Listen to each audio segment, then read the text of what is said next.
you all for being here. Gracias. Gracias por recibirnos aquí. And I don't want to presume anything. I want to thank everyone who came out to see us.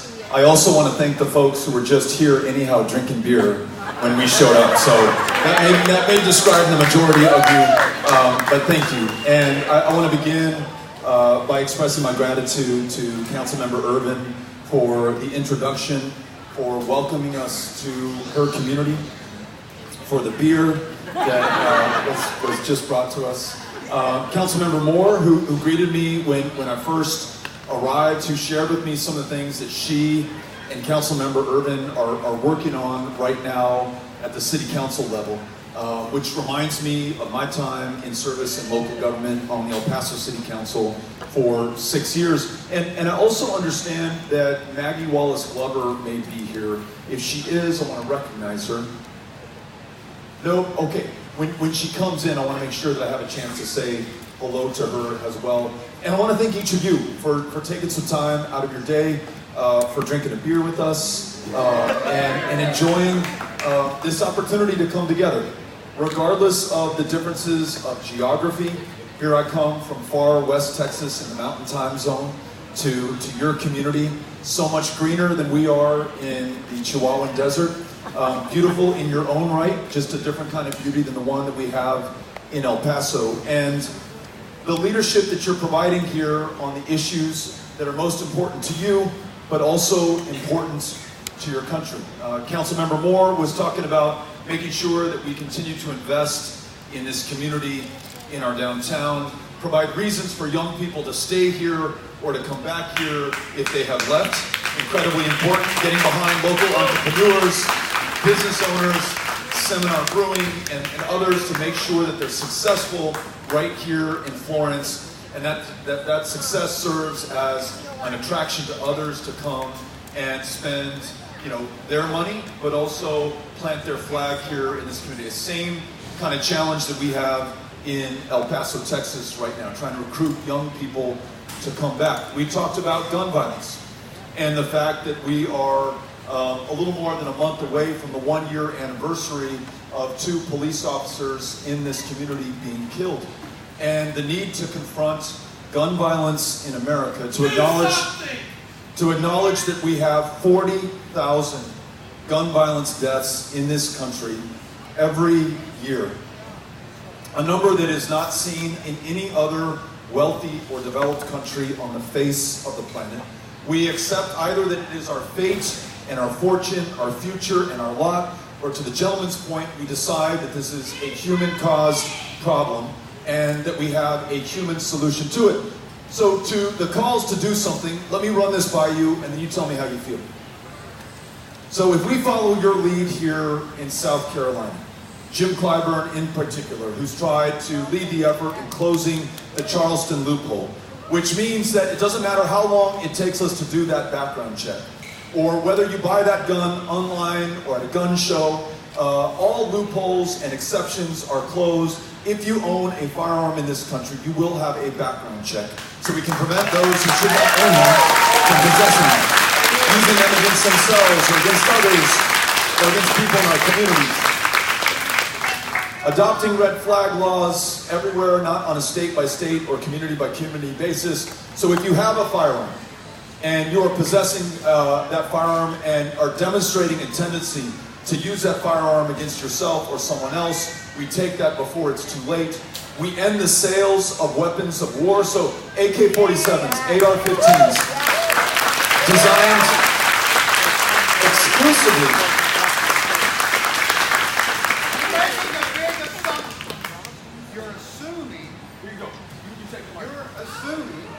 You're assuming, I was just reading your favorite commentator, Ben Shapiro, said this.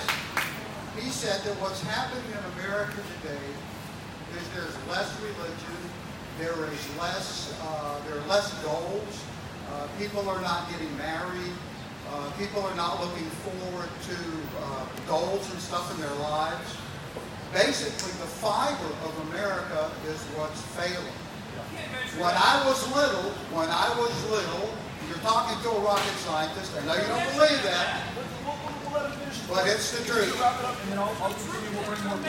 There was I had goals. I'm a son of immigrants, and we prayed in school.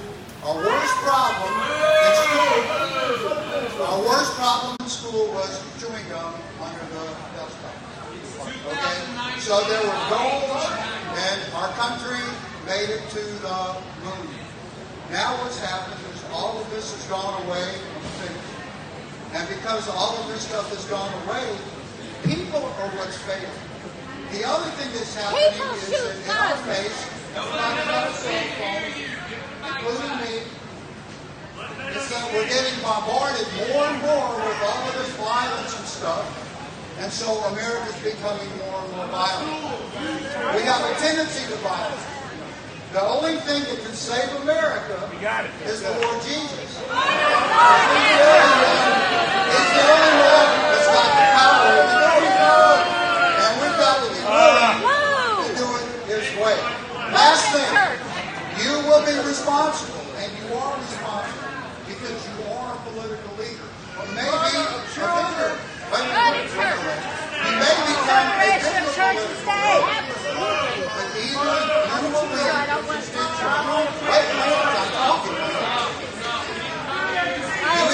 Come to hear you.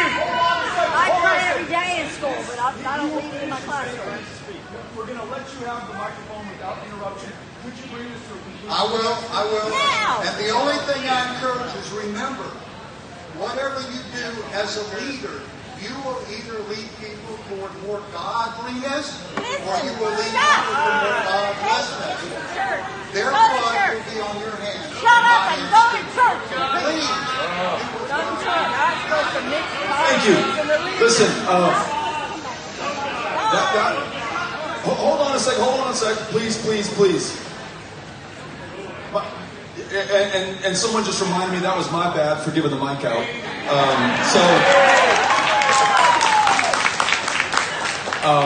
I appreciate your perspective, sir. And look, I came here, and part of the reason I gave you the microphone, not only to introduce myself, and not only to tell you what I believe and what my vision is for the country, but to listen to and learn from you. And I hear you on this. I just want to add something to what you said, which is that every other developed country has cell phones, has video games, probably has a lower attendance at church than you do here in the United States, but comes nowhere close to the level of bloodshed and carnage and gun violence we have here in the United States of America.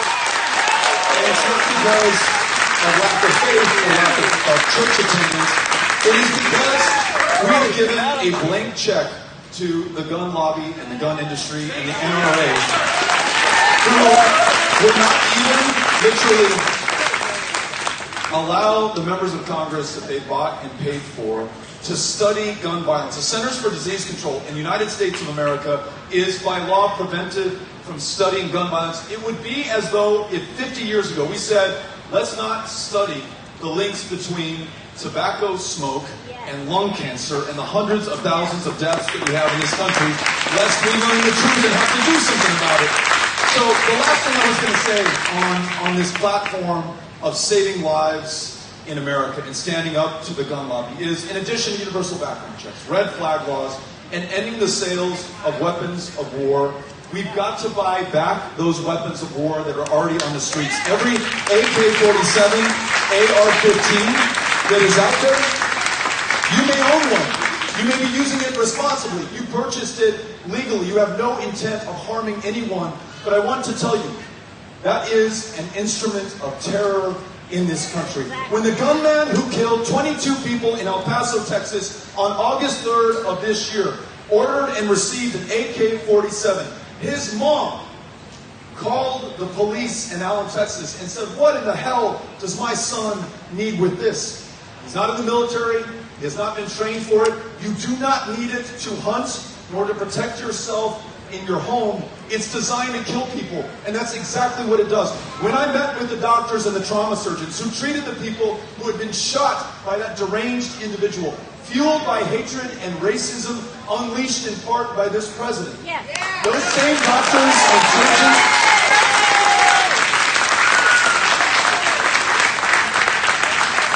were also also working at William Beaumont Army Medical Center. Our military doctors who have served on the battlefield in Iraq and Afghanistan, and the injuries that they described to me are akin to those injuries that they saw on the battlefield. That high-impact, high-velocity round, it leaves all of its kinetic injury inside, you are right, inside of your body, destroys the soft tissues, the internal organs, shreds the inside of you so that you will bleed to death and not be able to get back up on the battlefield. So keep that shit on the battlefield and do not bring it into my life, or into my community, or into our churches, or into our synagogues, or into our Walmart, or into anywhere. We don't need it. And I've got to tell you, in the face of this gun violence, in the face of this racism that is foundational to this country, as we commemorate 400 years, August of 1619, the first slave kidnapped from West Africa, brought here to the United States, sold against their will to build the greatness and the wealth and the riches of this country. Their descendants prohibited from fully enjoying in the greatness that they built here in the first place. If we are unwilling to confront these truths and be honest about what is happening in this country, I guarantee you we will never make it better, and we will leave ourselves open to the kind of demagogues who are in office right now. Donald Trump, who has not once, not twice, but thousands of times over on Facebook and Twitter warned of an invasion of immigrants coming to this country, called them killers, predators, animals, and infestation. I might describe cockroaches or termites as an infestation. You might hear that term applied to human beings in the Third Reich. It seems so unnatural and un-American to hear it here in this country, and yet that is the word that our president uses. And when,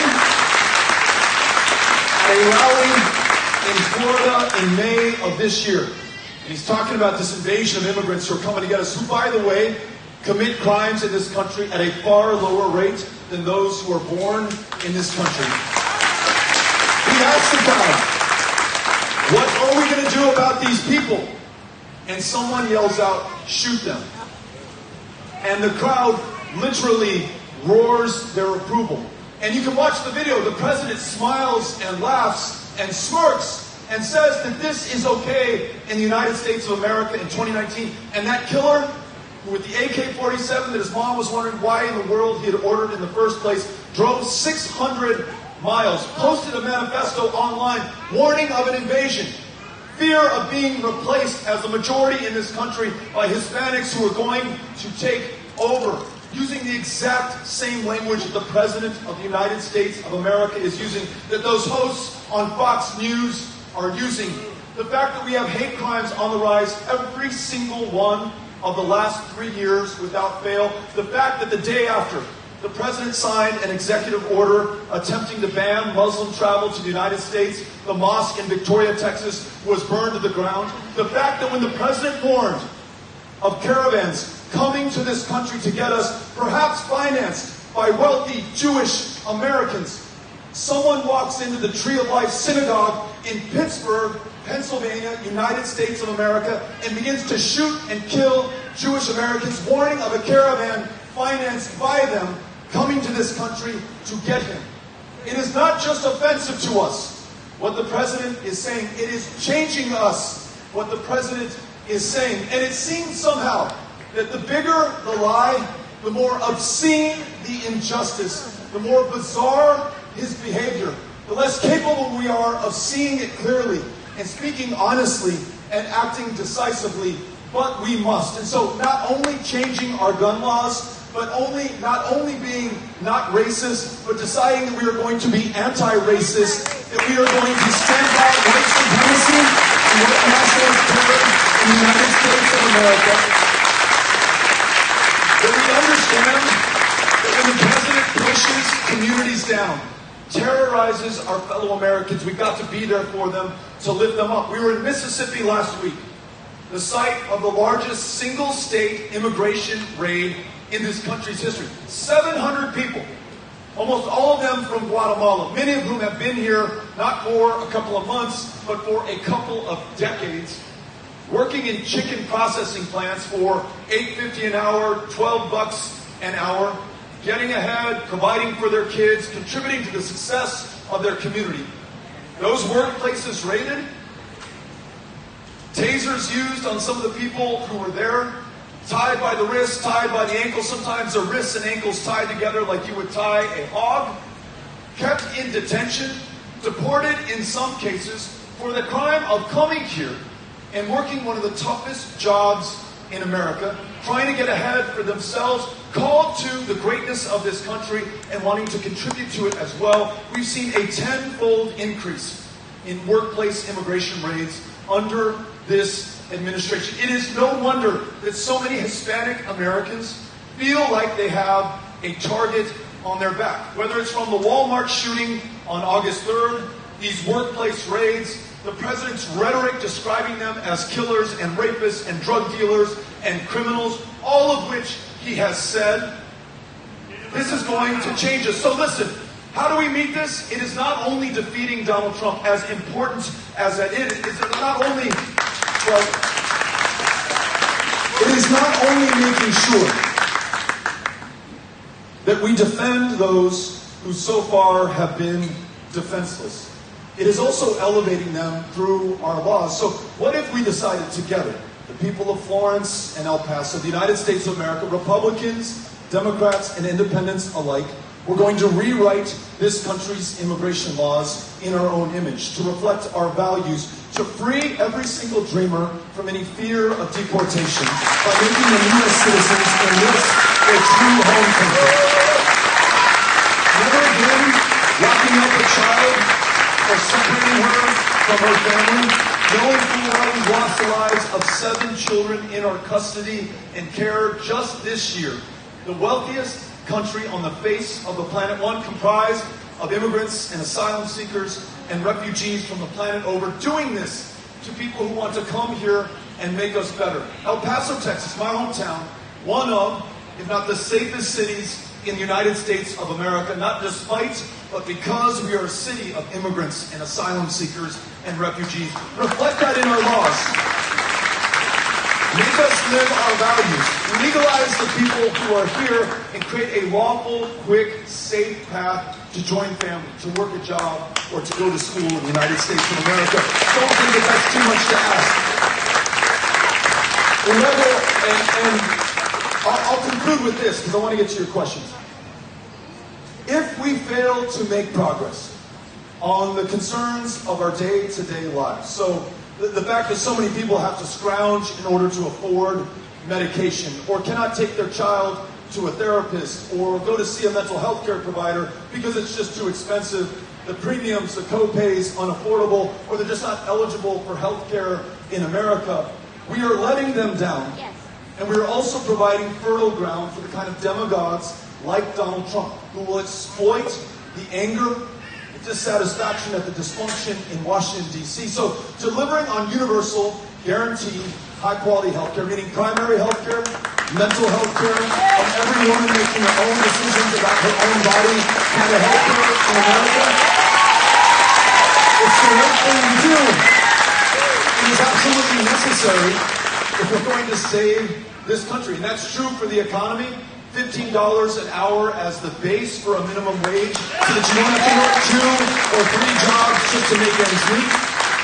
Paying teachers and public school educators a living wage so that they don't have to work 2 or 3 jobs. Ensuring that we can form unions and have the right to organize, create apprenticeships, hire high-skilled, high-wage jobs in the United States of America. Y por último, you all have lived and understand climate change. The severity of the storms that have hit this community, the frequency with which they occur, the devastation that we see here in Houston, Texas, in my home state, where Harvey dumped 58 inches of rain just during one storm. It's a landfall record in North America, and it was the 3rd 500-year flood in just 5 years. In El Paso, Texas, today, we were 102 degrees. It's the 14th day in the month of August that we've been over 100 degrees. We just broke the record for as long as we've been keeping them in El Paso, Texas. In fact, my hometown is warming faster than almost any other city in the United States of America on this trajectory. Sooner or later, Florence, Charleston, El Paso, Texas will no longer support human life. We're seeing the devastation and the consequences right now. So confronting climate change, freeing ourselves from a dependence on fossil fuels, embracing renewable energy technology, investing in the resiliency of our community, incredibly important if we're going to save one another and if we're going to save this country. And I believe in our ability to do all of these things. I think we just have to be honest and open and really clear about the threats that we face and what it's going to take to come together around the solutions that will overcome them. Thank you all for being with us here tonight. Looking forward to your questions. Cynthia. You got the microphone. If you're not the candidate, which somebody's not going to be, would you pledge to work just as hard, make your people work, or encourage them to work just as hard to get Trump out of the White House? Yes. Yes. Look, we've got an amazing field of candidates right now. If it's a problem, it's the best problem the Democratic Party or democracy has ever had. I'm going to do everything I can to make the case for my candidacy. Coming from the U.S.-Mexico border, the very place the president is trying to demonize and vilify right now, I can speak to it and about it in a powerful, positive, compelling way, showing immigrants their very presence makes us stronger, more successful, and more secure. This Senate campaign that we ran last year, going to every one of the 254 counties, winning more votes than any Democrat had in the history of the state, winning independence for the first time in decades, winning 500,000 Republicans who joined our cause as well. I think that's the movement we need to defeat Donald Trump. But if you're not successful, I will do everything within my power to make sure that our nominee is successful to defeat Donald Trump and bring this country together again. Thank you for asking. So I have a lot of concerns for the future going forward, but one of my main concerns is transgender rights. So transgender youth are about twice as likely to attempt suicide as their cisgender counterparts. And that's due to the rise in anti-trans bullying and anti-trans violence, anti-trans legislation. What would you do to guarantee protections for trans youth? Thank you for being here and for asking the question. In my mind, this is all connected. Much as racism has been an open or an undercurrent in this country for the last 400 years, it's just that the president has now brought it out into the open and made it permissible to be racist openly in America again and to act violently on it. He's done the same thing when it comes to transgender Americans by tweet telling them that they are no longer welcome to serve in the armed forces, dishonoring the service of countless transgender service members going back to God only knows when, who have put their lives on the line for this country, sacrificed their lives for this country, saved the lives of our fellow Americans for this country. So rolling back his transgender troop ban is number one. But number two is speaking with pride about transgender members of our community in Texas. We debated a bathroom bill, literally, and you may be aware of this, that sought to scare parents about transgender kids coming into their child's bathroom, though we know, to your point, that transgender children are far more likely to be the victims and the perpetrators of attacks to tragic consequences for them. So speaking with pride, signing into law the Equality Act so the full civil rights of every single American are respected, that you can no longer be fired based on your sexual orientation or denied the ability to adopt, as you are in Texas, based on who you love right now. That is so screwed up. It's 2019. Let's get with it and bring everybody in to this country. Thank you. Congressman, so far you've spoken about your values, and everybody in this room shares your values or we wouldn't be here. But none of them are going to come to pass if we don't defeat Donald Trump. What makes you and your candidacy uniquely qualified, more than any of the other Democrats, to face Donald Trump, knowing he's going to lie, he's going to cheat, he's going to steal, he's going to do whatever he can to get reelected. Thank you for the question. You know, I mentioned where I am, where Amy and I are raising our kids right now, how the U.S.-Mexico border figures into the national conversation. We've talked about the campaign that we ran in Texas that brought everyone in. We could care less about the differences of political affiliation or geography and the results that it produced. But I'll also tell you this, we squared off against Donald Trump before, and we've come out on top. More than a year ago, you might remember this, Donald Trump announced a zero-tolerance policy at the U.S.-Mexico border. That means every single child apprehended with a family member was taken from their family, literally torn from the breast of their mother, if that's what it took. Very often the parents were sent back to the very countries from which they fled. The kids put in cages, and then many of them sent to a tent camp in the desert just outside of El Paso in a place called Tornillo.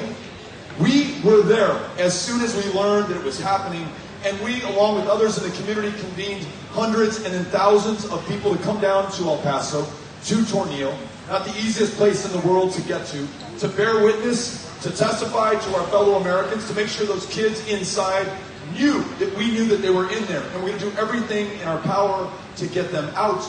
And within months, we were able to compel all of us, the Trump administration, to stop that policy, and a few months after that, to fully close down Tornillo. It is that same kind of public attention and public pressure and political will that we have formed around the Border Patrol detention facility in Clint, around Donald Trump coming to El Paso, Texas, after the shooting that he inspired, and making sure that we took to the streets to remind him and this country who we are at the end of the day, that our differences are not dangerous or disqualifying. In fact, they make us stronger and safer or more secure than we otherwise would have been. I don't think any one of us alone is going to defeat Donald Trump. I think it's all of us coming together, and that is always the way that I've served. It's the way that I'm campaigning right now, and I would love to have your help to do that. Thank you for asking. Appreciate it. All right. So I feel that a lot of your campaign isn't what you're going to do, but is to defeat Donald Trump, and that Trump's a racist. And, okay, well, I completely disagree with that. Despite not having any actual evidence that Donald Trump's a racist, let me finish. Let's let him finish. Despite not having any real evidence that he's a racist, let's let him finish. How do you? What's your opinion that? All right. Under the Trump administration, black unemployment is the lowest it's ever been. Hispanic unemployment is the lowest it's ever been. It's okay. We gotta let him talk, folks. We gotta let him talk. The black medium income for the black communities is on a rise. Thank you, Obama.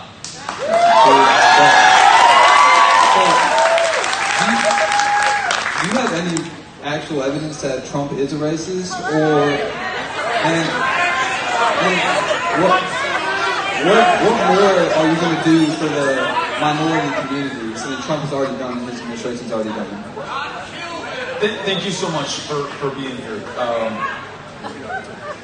So you're asking for actual evidence, and I've talked about his repeated warnings of invasions, of dehumanizing or attempting to dehumanize people by calling them animals. Those are words he's used.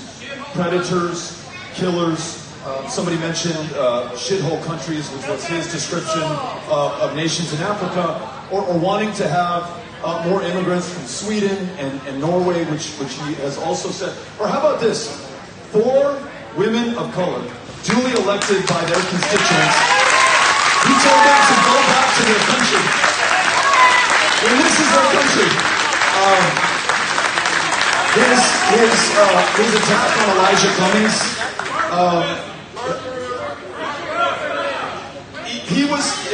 somebody just reminded me, he was one of the original birthers about Obama, questioning his fitness to serve as president because he questioned whether he was born here, joining others who questioned whether President Obama was a Christian or a Muslim or was part of some plot to undermine or attack this country. So much of Make America Great again is reflected of this underlying racism that Donald Trump has been perfectly open about. Klansmen, neo-Nazis, white supremacists who marched in the streets of Charlottesville and said, Jews, you will not replace them. President Trump said they're very fine people. So I don't know how much more evidence we need for the president's racism and the consequences of that racism. And I mentioned, it is not just that it offends us, it is the mosque in Victoria, Texas, the shooting in El Paso, Texas, the hate crimes on the rise, literally every single one of the last 3 years. Every single county in which he had a Trump rally saw hate crimes rise by more than 200%. If you can't make that connection together, we're not working with the same set of facts. I don't want to debate you. You asked a question, I answered your question.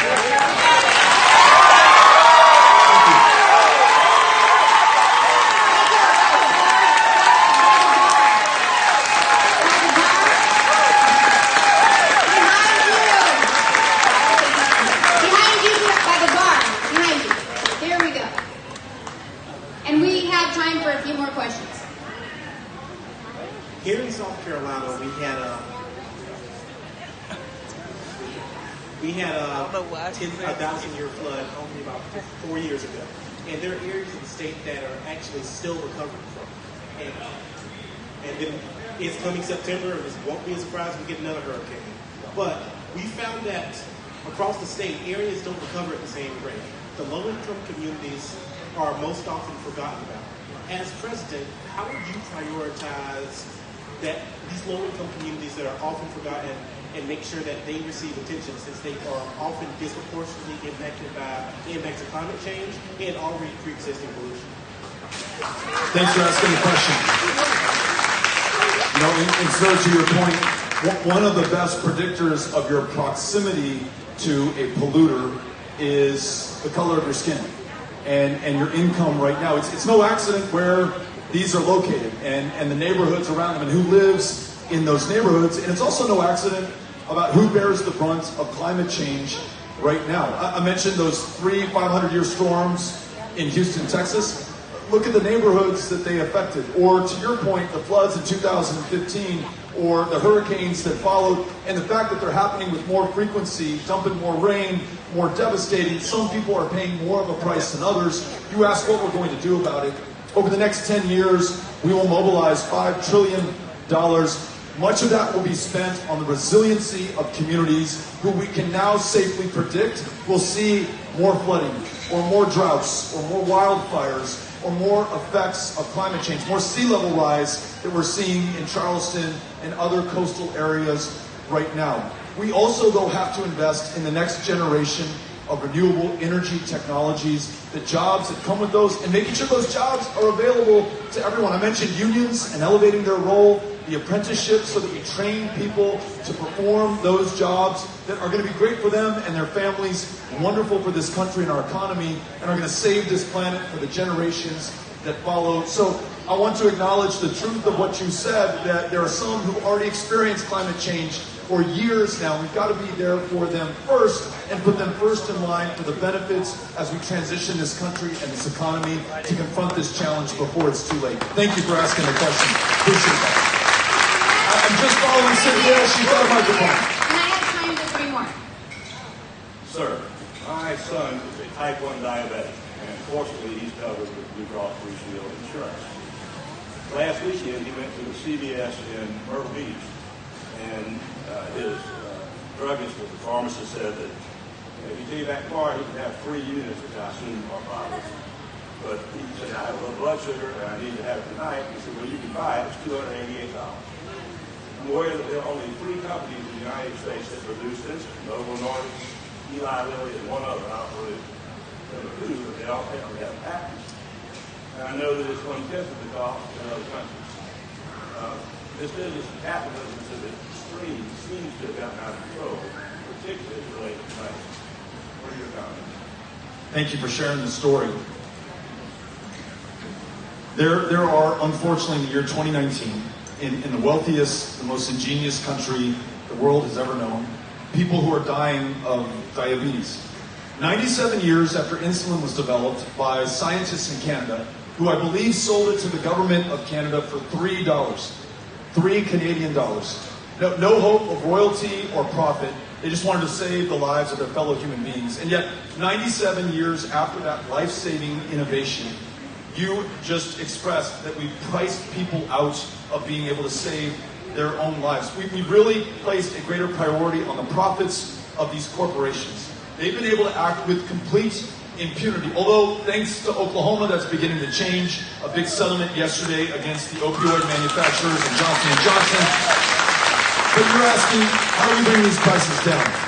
We begin by allowing Medicare to use its negotiating power and the leverage in all of the medications that they buy to bring those prices down, not just for Medicare beneficiaries, Medicaid, TRICARE, VA beneficiaries, but for everyone who has private insurance in this country as well.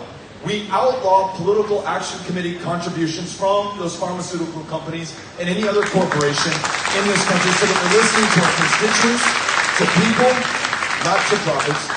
We allow you or your son to buy medications if they are more affordable in Canada, the European Union, Japan, as long as they have the same high standard of care and quality. If it's at a lower price, then by all means let our fellow Americans buy those medications. And then I mentioned earlier, ensuring that healthcare, including access to prescription medications, is not a function of luck or fortune or who your folks are or where you work, but it's just something that you can count on in this country. So universal guaranteed high-quality healthcare with no co-pays for life-saving medicines like insulin. Thank you for asking the question. Appreciate it. I would like to know about the environment in Indonesia and how all of our trashes around the world funnel to Indonesia, and we have these plastic islands. I think we should put one up for sale for Trump and see if he'll go buy one. What if we do? I mean, we need to come together as the world to stop that from happening and have a better way of recycling. Thank you. Yes, ma'am.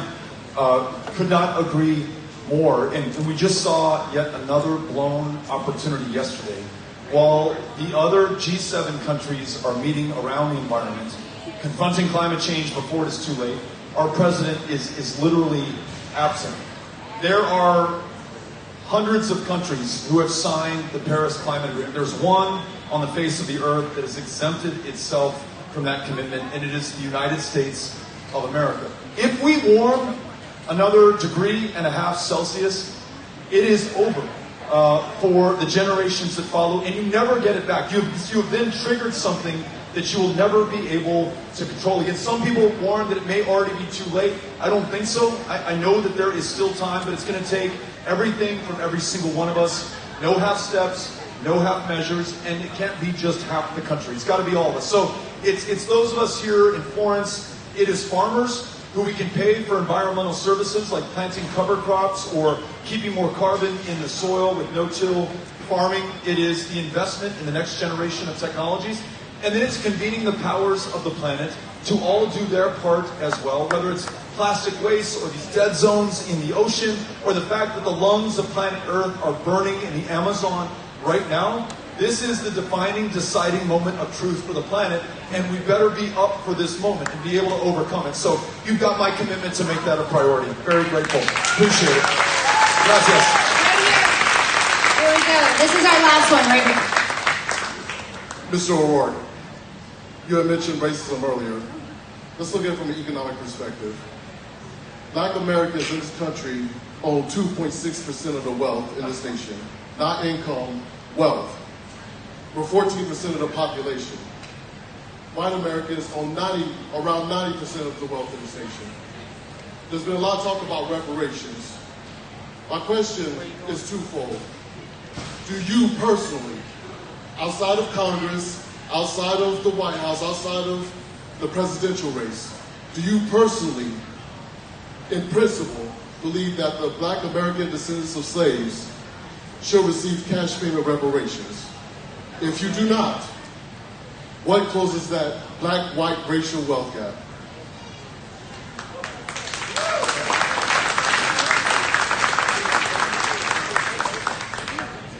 So I agree with you about the underlying premise of the question and what has created it. The kidnapping and enslavement of people, and in denying their descendants through Jim Crow, redlining, segregation, and suppression that is alive and well in the United States of America today, the ability to fully participate in the greatness that their ancestors produced in the first place. I believe, and I follow the lead of others who worked on this issue, like Sheila Jackson Lee, that having a reparations commission that brings everyone to the table to tell their story and the full story of this country is the best possible path forward to decide the answer to your question. I don't know what that looks like. I don't know if it is a cash payment, what the amount is. I would much rather that we begin the conversation by listening to everyone, including you, to make that determination, and that in the meantime, we also look at the disparities that we have in every single part of American life today, how in a kindergarten classroom, you are 5 times as likely to be disciplined or suspended or expelled if you are a child of color, that the schoolhouse to jailhouse pipeline begins at 4 or 5 years old when you are absolutely vulnerable and defenseless. We need to have more teachers who look like their students in the classroom. We need to bridge the minority-majority funding gap in our school districts. I see you. We need to make sure that we recognize that we also have disparities in healthcare, a maternal mortality crisis that is 3 times as deadly for women of color. So in addition to universal healthcare, we also, what are you doing? Okay, I don't know if you were having a medical condition or let me. Why don't we respect this guy's time? He asked me a question and I'm answering it, and I'm happy to talk with you afterwards. Thank you for being here. Don't worry about it. So in addition to universal health care, it also means home health care visits, which have been shown to improve healthcare outcomes for black women and women of color in this country. And then we look at how we make sure that we get capital out to communities that have been denied it through redlining. And that means doubling the size of community development finance institutions to fund small businesses in this country, including businesses owned by black women who are growing and creating businesses at 14 times the rate as the rest of the country.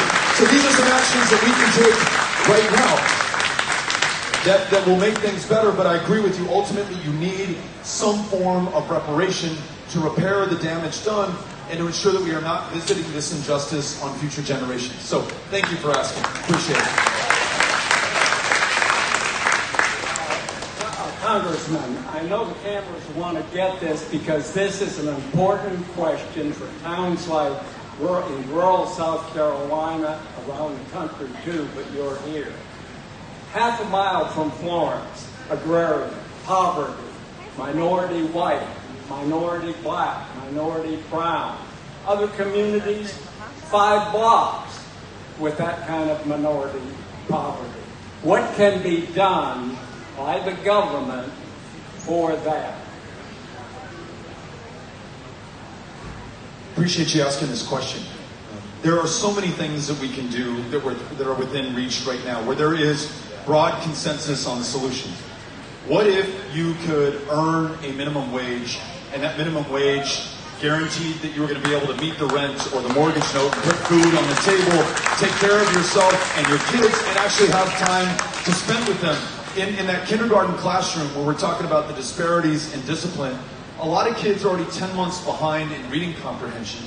More likely than not, they are the children, white or black, of parents who work in a second or a third job and do not have the luxury to read to their child before the first day of kindergarten. So a minimum wage that is a living wage that is pegged to inflation, so that as cost of living goes up, so do your wages, is a great place to start. Paid family leave that is universal in this country, so you're not punished if you're sick or a family member is sick. That'll go a long way. But also partnering with rural communities, and that means elevating the farmer, the grower, the rancher, allowing them to make a profit on what they produce that feeds not just this country, but so much of the rest of the world. Partnering with them on broadband internet that is missing from so much of rural America. I mean, try looking for a job or finishing your education or finding a date if you can't get online. So much of rural America can't do that, and it's keeping them behind I want to make that investment and partner with rural America so that we lift them up as well. So these are some things that we can do. I really appreciate you asking the question. Florence, I was promised this was going to be fun, and it was. Thank you all for having us out. We are really grateful. We'll stick around and say hello to a few folks who want to be here. Very grateful. Thank you very much.